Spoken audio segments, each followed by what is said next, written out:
We have a panel of remarkable leaders here who are ready to have a conversation about why women matter.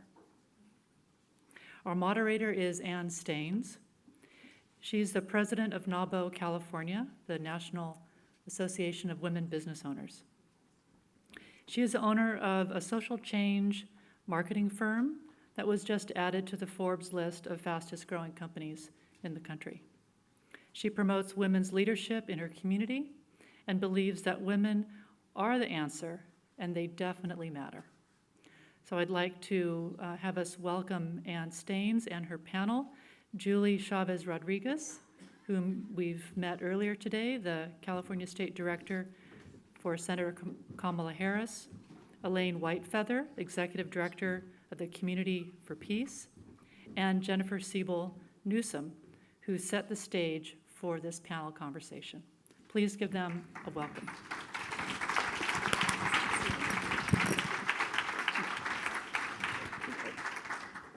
Thank you all. Can you all hear us? Yeah. You've had the opportunity already to meet Jennifer Siebel-Newsom and Julie Chavez-Rodriguez, but I want to just tell you a little bit about Elaine Whitefeather. She is a visionary, passionate, and fiercely dedicated woman, dedicated to the empowerment of every victim of trauma and abuse. She has spent the last 38 years in human service work, 36 of those years in the field of domestic violence, which includes her personal experience that included childhood abuse, racial violence, sexual assault, and cancer. So we have an amazing panel here today. And I want to tell you just a little bit about the organization that I represent, Nabo, the National Association of Women Business Owners. Nabo is the only dues-based national organization that represents the interests of women business owners, established entrepreneurs, and incoming entrepreneurs, people wanting to start businesses across all industries in the United States. We also work with lawmakers to try to affect policy to help benefit and support women business owners.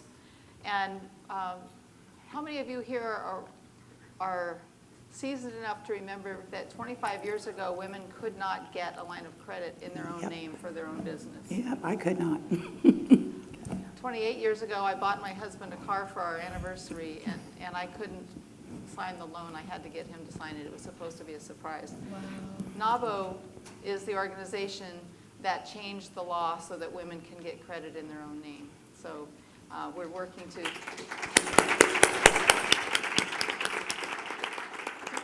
We're continuing to do additional service in that way. But there are 3.8 million small businesses in operation in California. Of those, about 40% are woman-owned, and 46.5% are ethnic minority-owned. So why does that matter? That matters because, of that, the vast majority, 92% nationwide, are solopreneurs. They're sole owners of their business. If you've ever owned a business, being the only person in your business and not having a board of directors or others to turn to can be very lonely, and overwhelmingly I hear the same story, that people feel like they're having to make it up as they go along, and they don't know that there are other resources to do that. One of the biggest obstacles to business owners is being able to get credit or financing, whether it's for cash flow, for expanding their business, for starting their business. That continues to be the case. Anyway, the important thing is that there is still the discrepancy and disparity for access to capital and for women and for minority-owned businesses. Loans to low-income census tracts and in predominantly African-American and Latino census tracts are still not at a level that they were before the recession.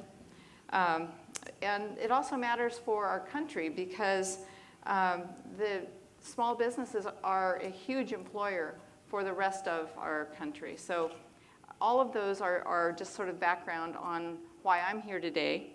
And I'm going to turn it now over to hear a little bit of the background on and perspectives of our speakers. You've heard the story from you've heard the Is it? Okay, good. You've heard the story from two of our speakers. I'm going to ask Elaine Whitefeather to tell us a little bit about what path you have been on that's brought you here today. Well, I think I would begin by saying thank you, everybody, for being here. It's an honor to be here. It's always an opportunity that you understand that you have been positioned and placed. And wherever it is, I think that we have been given that we have a greater responsibility to use that position for influence. So that probably starts with being a firstborn child. So all the firstborn people, you have been positioned, you know the position, and you know your responsibility as a firstborn child to always have that sort of natural way of taking care of folks. I was born into a life of violence and trauma. And as a multiracial child in the 50s, I'm 65 now, so you might imagine what that might be like, but I was also born gay. And that was not something that I was able to come out about until I was 40 years old, so I'm 65 now. Living a life of abuse and trauma and oppression, and some of my very first experiences were seeing the kinds of racial discrimination toward my father, who was a career Army veteran warrior who just was so proud to be a U.S. Army warrior, as many Native men are. Growing up in abuse and trauma, there's a couple things I can tell you for sure I know today that maybe I didn't quite know then, and that is this: your power is in your pain, and your pain will lead you to your greatest purposefulness if you'll follow it. So I understand that what I have lived through, in the context of what I've lived through, because my mother was an immigrant Japanese woman, non-English speaking. My father is multiracial as a career military man. So I lived all over the world. What has been my influence is seeing how people of color are treated, but more importantly, how gender female is treated. So of course, you know, my work in the field of domestic violence and sexual assault began in 1979, before this issue was criminalized in the United States. So you have to understand that domestic violence and sexual assault was perfectly legal in our world, and especially in the United States of America until 1984. And so we think about what I lived through as a child, and what many other 1 out of 2, 1 out of 3 women in the United States, 1 out of 4 men, and we're thinking about the 4th generation of violence. So then it makes me go back to thinking about how our country was even formed out of violence and trauma, and how many of us have lived generation after generation with abuse and trauma. The other thing that led me here is understanding what it's like to be oppressed, and what it's like to have someone put a limit and a ceiling on you, that this is all you can do and all you will ever do. And I mean that from the point of saying, in 1964, I recall very clearly running back to school after lunch, yelling at my 6th grade teacher, because Lyndon Johnson had just signed that Civil Rights Act. We just had signed the Voting Rights Act. And I ran running back after lunch saying to her, I think I can grow up and be somebody now. Wow. So those words at 11 years old help you understand how conscious I was about what opportunities were available and what were not. I think the other part about being a survivor of abuse and trauma my entire life is about understanding what helplessness looks like, what powerlessness looks like, but also what resilience looks like. Women are the strongest human beings on the planet, because we're the only ones who will have a kid. We're the only ones. And when people ask me, why do men need to be part of our movement, or why do we need to lift up women? Simply, very, very simply, it was said by a dear friend of mine who was a councilman in Citrus Heights who just passed away last year. His very simple answer is this: everyone comes from a woman. Thank you. Thank you. Jennifer, would you? You like that one, right? I mean, all come from. Jennifer, I really appreciated your comments. Would you just comment, and I'll ask the other two as well, on what you see as some of the barriers to women in leadership today? Sure. Obviously, violence against women, access to financial, support, credit. Clearly, the wealth gap is a big, big, big issue. Everybody. I'm working on a film on inequality and the American dream not being the reality it's purported to be, and we're so in denial as a country with our sort of rugged individualistic ideology of everybody pulling up your own bootstraps. We forget that some people are born on first base, some people are born on third base, and some people are born out of the ballpark. And it frustrates me to no end when people think that you just have to work hard and therefore, and that a living wage will be possible for you, and that everything else, the past of trauma and violence against you can be forgotten, and that it has no impact on who you are today and what your obstacles are today. So history is important and relevant, and I don't think we've addressed history. But aside from the big issues of that I just articulated, looking at the policies, lack of a national child care policy, family leave policy, child care or equal pay, all of those policies, flex time policy, I think those are critical to enable working women to not opt out of the workforce. And then I'll end on this. We have to normalize care. Look at the need for the care economy. Care can't just be relegated to women. Men need to play a larger role in care and caregiving. And until domestic responsibilities and child care responsibilities are held 50% by the partner or the man, I think it's that much harder for women to actually achieve leadership. And part of that is because, let's not forget, 70% of working women are working mothers, and 70% of households are still managed by these working women. It's just too much. And the superwoman phenomena is a lie. So that's broadly, those are all the things that I think need to be addressed. Thank you. Julie, would you care to add to that? I mean, I would, more family flexible policies. I think when we think about, being able to share responsibilities, there's also paternity leave. I think it's important that we have retermed some of these things as family leave and not maternity leave, and sort of also, creating sort of gender categories and in the ways in which we're framing public policy. So I would echo some of those sentiments. I think there's also a lot, though, that that employers can do, and I think that we've seen some really powerful models in the private sector of employers really stepping forward and taking on and approaching these policies in their own right. I know, working in the federal government, we've looked at the federal workforce as potentially a model employer. So how do we also replicate, those same kinds of policies in our own institutions? And so I think that's also the opportunity that's before us. In terms of other challenges and obstacles, I think that there are very real stereotypes that are still barriers that we have to continue to break through. I think it is unfair that oftentimes female candidates are stereotyped or are judged in ways that male candidates aren't for elected office, and we see it time and time again.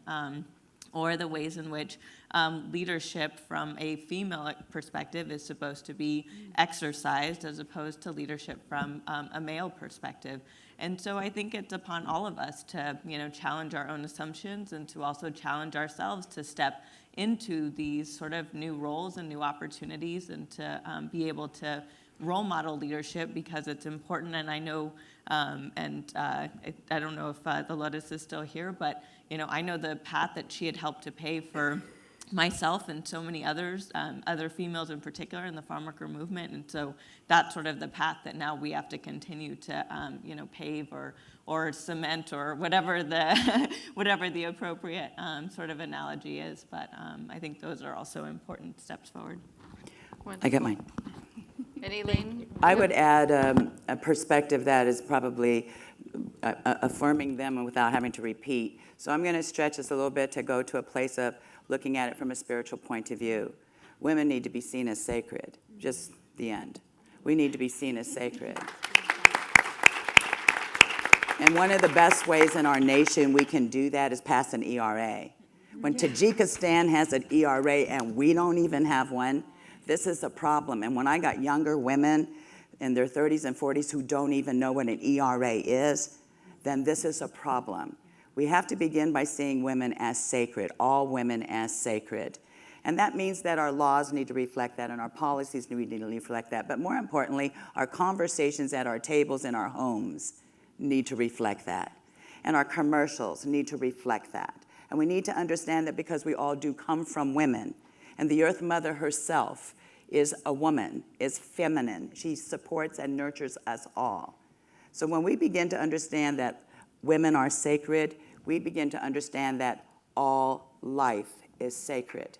And when we go to all life is sacred is when we'll begin to build policies on equality of value and worth of all life. And we will begin to take a look at what we're doing, not for us, but for that generation to come. It begins with just seeing women as sacred. Thank you.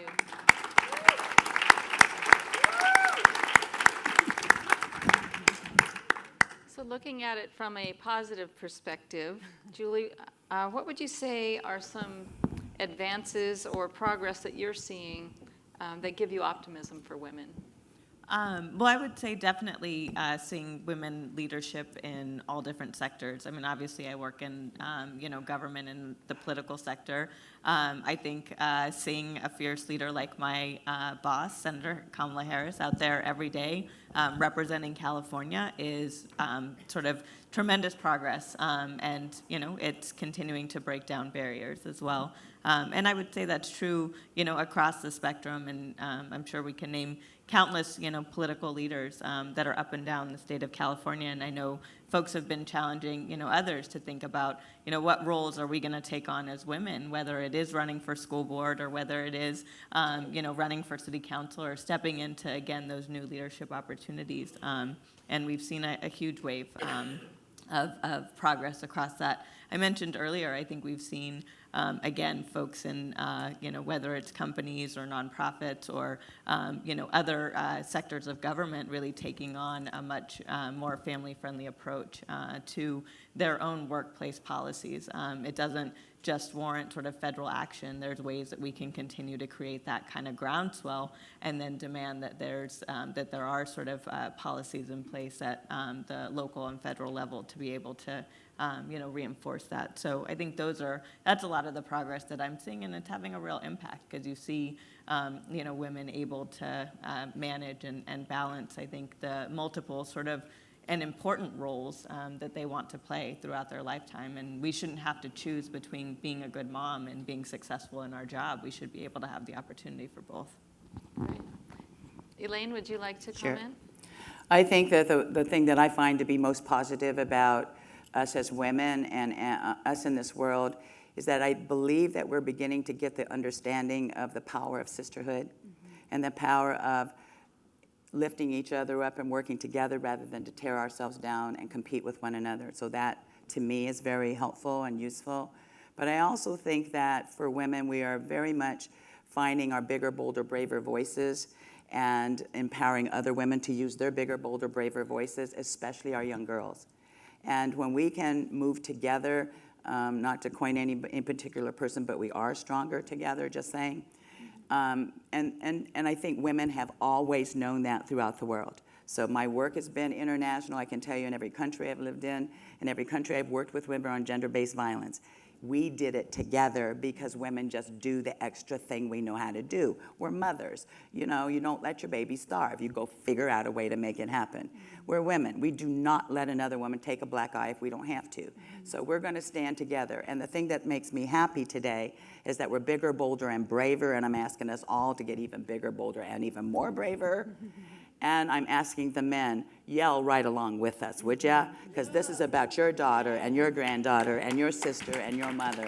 So that, to me, is what is inspiring. Thank you. Jennifer? I echo all the above. I'm so grateful for all the allies. I'm grateful for the unity, the sisterhood. We saw it at the marches, and we will continue to see it. We see it online. Women are resilient, and we're proving that over and over again. In social media, just a few fun things that bring optimism to me through the work that we do at the Representation Project. One is our Ask Her More campaign, which has transformed the portrayals of women on the red carpet and the way hosts and news anchors ask women questions and acknowledge women, and no longer is it acceptable to focus on, what are you wearing, who are you wearing, but really to celebrate the humanity of women and their talents, their skills, their passions, their interests outside of just what they look like. And that campaign, the Ask for More campaign, has gone beyond the red carpet. It's gone into the political news, and it's gone into the sports arena with the Olympics. So really, we're on social media. All of us are really calling people out for demeaning, disrespecting, and disregarding women and girls, and that's fabulous. And then our Not Buying It campaign has also been a success. And if you attach it to the representations and portrayals of women and girls in advertising during the Super Bowl, in a matter of minutes through our Not Buying It campaign, people have been able to call out GoDaddy, Teleflora, Carl's Jr., and they're no longer, using that sort of pornographic, dumbed down, limiting imagery of women and girls in advertising, and you'll see that not just during the Super Bowl, but beyond in advertising. So we've made dents in advertising and entertainment in a really positive way. So, this is just the beginning. There's so Yes. much more to be done, but it gives me hope and optimism, and I'm very excited about the future. That's wonderful. Thank you. And that's a wonderful transition to the last question. And then if there's time after that, we can take a question or two from the audience. But Stacey Lawson today reminded us that you cannot achieve what you cannot conceive. Correct. So what do you see are the important next steps? And what do you see as that vision for women within our lifetimes to achieve? Jennifer, would you go first? Sorry, you passed the... Oh, I'm not, somebody else go first. Okay, okay. Go. So You're holding it. I'll start. That's obviously a huge, it's a huge question, right? And I feel, as I'm sure many folks do, the weight of a lot on all of our sort of shoulders right now.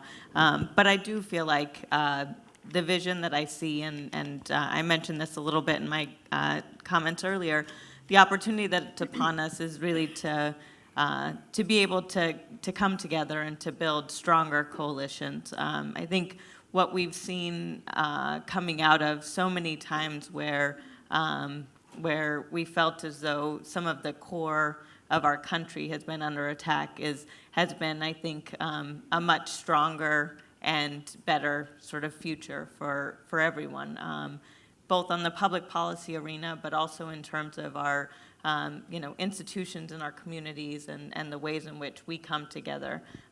So whether we're sort of seeing this as a real, I think, organizing moment or a real moment to educate maybe more folks in our community who haven't necessarily been ready for the kind of opportunities and change we can start to build and create. I think that's really where I see us going.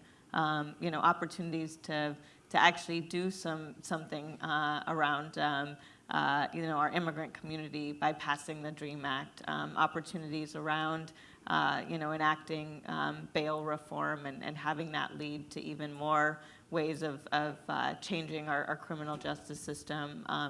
Really finding ways of engaging our community and again, bringing sort of that civic voice back to so many of these areas. I think those are the opportunities that are upon us, but I think we need to really rise to the occasion and to really see the moment. Great. Can you ask the question again? Sure. And actually, Elaine, would you like Yeah. to go next? So what do you see as the important next steps in order to achieve a greater vision for women? I would say that the very first thing I would say to all women is take your foot off the brake. So stop limiting yourself. Do not allow an outside world to define who you are. You were created on purpose with a purpose. The second step we have to do is to understand that wherever you are, you can do something. Wherever you are, you can do something. So if you have a kid, then you should be running the PTA. If you have any position you are in, strive to be the leader of that position to affect the change. Don't be afraid of your bigger, bolder, braver self.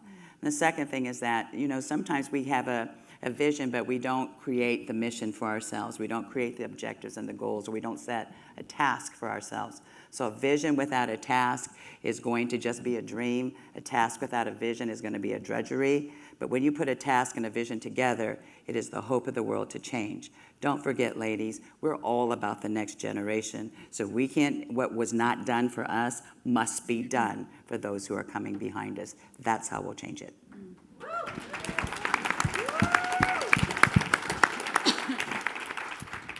So one of the things that I'm trying to do with this next documentary that's about inequality in the American dream is really expose the gendered hierarchy and this value system of money and power over empathy, care, and collaboration. Yes.